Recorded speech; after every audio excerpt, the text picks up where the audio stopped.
Jésus dit que Dieu est esprit. Tu connais ce verset où Jésus dit Dieu est esprit et c'est en esprit qu'il faut l'adorer. Et dans un passage un peu plus loin, Jésus dit que un esprit n'a ni chair ni os. Parce que, en fait, tout le monde avait peur de le voir et ne croyait pas trop qu'il soit ressuscité. Et donc, il a dû montrer ses mains et ses pieds. Techniquement, le corps humain, les yeux, la chair, ne peut pas avoir les esprits. Sauf s'il y a de la sorcellerie ou sauf si Dieu te montre des trucs via la vision ou les rêves. C'est spirituel. Donc, on ne peut pas voir les esprits, on ne peut encore moins voir Dieu. Parce que si tu vois Dieu, tu vas mourir. C'est un verset de la Bible dans l'Ancien Testament. Tu peux pas me voir parce que celui qui me voit meurt. Et même Moïse, qui voyait Dieu, à qui Dieu parlait bouche à bouche, il était vraiment très très proche de lui. Même Moïse, ce Moïse-là, ne voyait qu'une représentation de Dieu. Il était plus proche de Dieu que tous les autres, mais il voyait pas Dieu directement. Il voyait une représentation de Dieu. Un peu comme nous, c'est Jésus. Tu vois, c'est Jésus, fils de Dieu, qui est en chair, que nous voyons en chair, mais pas Dieu. Parce que si nous voyons Dieu, nous mourrons. Et du coup, nous, êtres humains, on s'est dit, Dieu est pas là, Dieu il l'entend pas. Des fois, on oublie qu'il l'entend et on dit des bêtises et on fait des bêtises en oubliant qu'il est là et parfois ne sachant même pas qu'il est là et qu'il entend tout. Je peux te donner des exemples bibliques. En primo, t'as le peuple hébreu qui arrête pas de se plaindre et de geindre auprès de Moïse, ne sachant pas que Dieu, il n'est pas forcément que dans la tente d'assignation. Il est autour, il est parmi le peuple, il entend tous les murmures, il n'a pas besoin que Moïse vienne lui dire « Ah, on a dit ça, on a dit ça ». Il était là sur place, il entendait tout. Je peux aussi te parler du roi Balak, je ne sais pas si je le prononce bien, mais il voulait carrément prendre un devin qui s'appelait Balaam, Balaam et pas Balak. Balak c'est le roi, Balaam c'est le devin, qui devait maudire le peuple hébreu pendant qu'il passait par son pays. Et donc Dieu a entendu ça et il dit à Balaam qui est devin, n'y va pas. Ensuite, finalement, tu y vas et tu ne maudis surtout pas parce que je bénis ce peuple, je vois en lui aucun mal, je l'aime ce peuple. Donc Dieu a entendu, même si ce roi-là, il savait pas que Dieu était pour eux, il savait pas forcément pourquoi ce peuple passait par là, il avait peur et il craignait Dieu parce qu'on voit dans le texte que Balaam comme Balak craignaient Dieu, ils attendaient la réponse de Dieu, même ils disaient va entendre ce que Dieu a dit et maudis-moi ce peuple. Donc, il connaissait Dieu, mais il ne pouvait pas croire, ce roi-là, que Dieu l'entendait et qu'il ne voulait pas de mal au peuple. Je peux te parler aussi du roi de Syrie, du temps d'Élisée, qui voulait faire du mal à Israël, et à chaque fois qu'il complotait quelque chose contre eux, Élisée allait vers le roi d'Israël et il disait « Attention, il y a ça qu'ils ont manœuvré, fais pas ça ». Et le roi de Syrie était là, mais qu'est-ce qui se passe? Il y a quelqu'un qui est en train de tout répéter, on a un traître parmi nous. Et ces gens, ils lui disent, non en fait, parce que leur Dieu entend tout ce que tu dis, même dans ta chambre à coucher. Dieu entend même les non-croyants, il est partout, il entend tout. Bien sûr, je peux te parler aussi du Nouveau Testament où le roi Hérode voulait tuer le petit bébé Jésus et Dieu a entendu, il savait ce qu'ils allaient faire et du coup, il a demandé à Joseph de fuir en Égypte. Je peux parler aussi des Juifs aussi qui voulaient faire du mal à Jésus mais qui n'ont pas pu parce que Dieu prévenait Jésus et même Jésus entendait leurs pensées. Et la Bible dit que ce n'était pas son heure, donc ils n'ont pas pu le capturer parce que ce n'était pas son heure. Donc Dieu entend tout, il voit tout.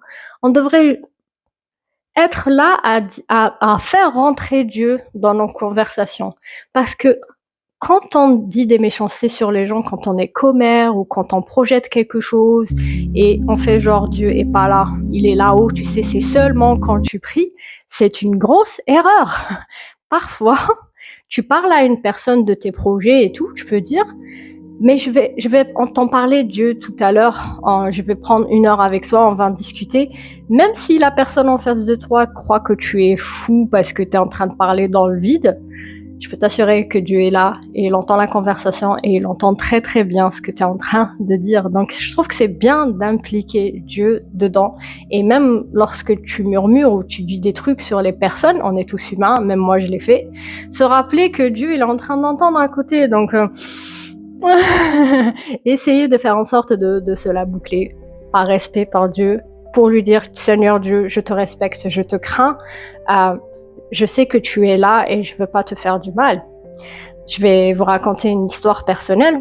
J'avais mis ce témoignage sur YouTube il y a quelques années en arrière, mais c'est tellement véridique, parce que moi je dansais une fois parce que j'entendais un cantique qui me plaisait bien et je voulais me cacher aux yeux de la famille et tout, donc j'ai fermé la porte et je me suis mise derrière la porte pour danser. Danser sur un cantique, oui, en cachette. Et j'aurais jamais pensé que Dieu me voyait et que Jésus allait apparaître et qu'il allait me sourire. Et c'était juste, tu peux rien lui cacher. Bon, c'est pas en négatif que je raconte cette histoire, mais je me suis rendu compte à quel point il voit tout, il entend tout. Donc, vraiment, et du respect pour Dieu et du respect pour l'Éternel, parce qu'il est là pour toi. Je vais te prouver que des fois, des ennemis à toi peuvent faire quelque chose contre toi ou dire quelque chose contre toi, mais parce que tu as une alliance avec Dieu et qu'il t'aime, il va jusqu'à te prévenir dans tes rêves et en vision. Une fois, je sortais de l'église et j'allais me faire agresser.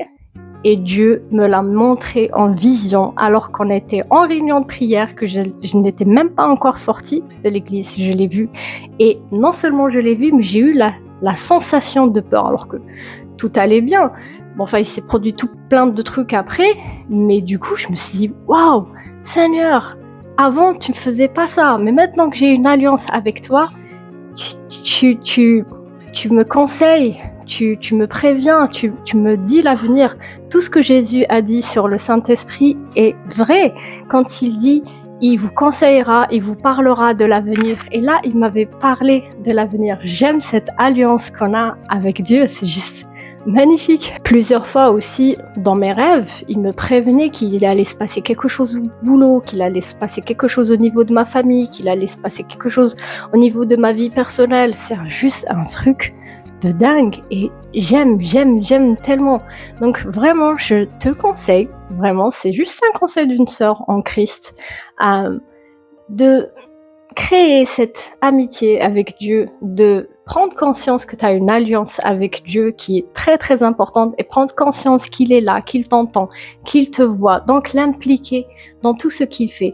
Et même quand tu es seul avec une personne ou seul dans un groupe, même si tu es au manège ou dans un parc ou à l'école ou peut-être au travail et que tu es dans un environnement païen, j'ai envie de dire, mais même là, inclus-le dans ton environnement et tu verras les changements, c'est juste fou. Et je te le souhaite vraiment, je souhaite que tu approfondisses cette relation avec Dieu.